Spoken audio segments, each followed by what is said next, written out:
shtrafbat degan tushuncha bilmaganlar uchun. Biladi. O'zini qoni bilan tushunadi. tirik bo'lsa agarda qoni bilan yuvib. Oldi qatorlarga bizni o'sha yonlayib turgan yurtdoshlarimiz sal farosatli ishlatish kerak-da. O'liklari ko'chada qolib ketadi. O'ligin qolib ketadi ko'chada. Ishon, o'ligin qolib ketadi ko'chada. Assalomu alaykum hurmatli do'stlar, sizlar bilan Mashhur. Hurmatli do'stlar, hozirgi paytda mana bu videoga e'tibor qaratsalar agarda aynan o'zimizni O'zbekistondagi yurtdoshlarimiz tomonidan chet davlatlarda, ya'ni boshqa davlatlarda urushiga, boshqa davlatlarning problemasiga aralashib turib, urushlariga yonlanib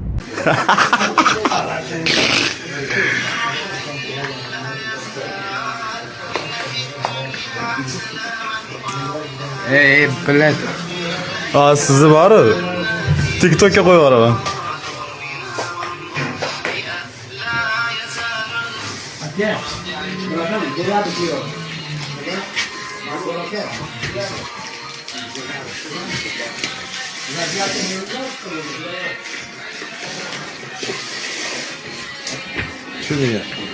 Tushunadi.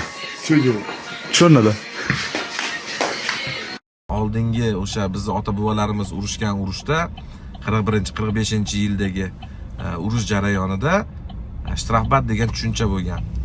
Bu shtrafbat degan tushuncha bilmaganlar uchun pod bergan, ya'ni narusheniya qilgan soldatlar hamda ofitserlarni o'sha shtrafbatga tashiydi va u shtrafbatda o'zini qoni bilan yuvib turib, o'zini aybini yana o'zini xizmat qilayotgan rotasiga yoki ish joyiga qaytadi.